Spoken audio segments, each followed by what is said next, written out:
আসসালামু আলাইকুম রহমতুল্লাহি বরকাতুহ। হাঁটতেছিলাম কালুরঘাট, যেটা চট্টগ্রামের পুরাতন ব্রিজ নামে পরিচিত। ব্রিজের উপর দিয়ে হাঁটতেছিলাম, চিন্তা করলাম একটা ভিডিও ধারণ করি এবং সাথে যারা অসুস্থ রোগী বা টাইপ 2 ডায়াবেটিস আক্রান্ত তাদের সম্পর্কে কিছু কথাবার্তা বলবো। সেই চিন্তাধারা করে হাঁটার পথে নিজ মোবাইলে ভিডিওটা ধারণ করা।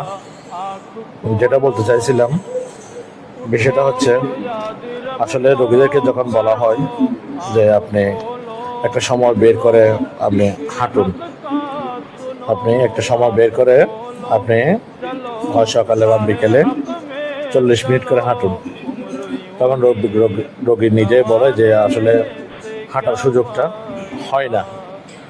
কেন হয় না? কর্মব্যস্ততার কারণে। তখন আমি তাদেরকে বলবো, আপনারা যখন হাঁটতেছেন, আপনারা যখন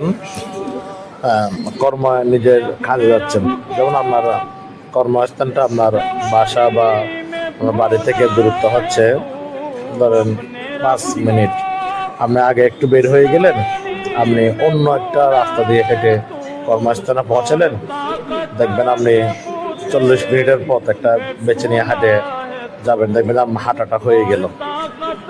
আর না হয় আসার সময় আপনি দূরে দিয়ে একটু হেঁটে আসবেন, দেখবেন আপনার হাঁটাও হয়ে গেল।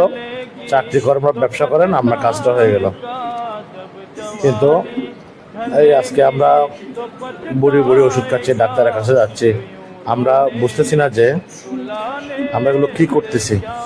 ওষুধ মানে হচ্ছে বিষ, আমরা বিষ খেয়ে ভালো আছি, কিন্তু এটা সাময়িক সুস্থতা। স্থায়ী সুস্থতা লাভ করতে হলে আপনাকে যেটা করতে হবে, বাধ্যতামূলক আপনাকে অবশ্যই দৈনিক 40 মিনিট হাঁটতে হবে। দৈনিক আপনাকে 40 মিনিট হাঁটতে হবে। এটা শুধু রোগীদের জন্য না,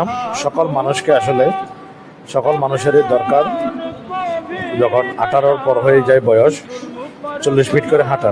কারণ যে হারে বাংলাদেশে এখন ডায়াবেটিস আক্রান্ত হচ্ছে, ব্লাড প্রেশার, বিভিন্ন রোগ, আপনার হাঁটলে আমার লিভার, পাকস্থলী, হার্টের সমস্যা, ডায়াবেটিস, অনেক রোগ থেকে আপনি মুক্তি পাবেন।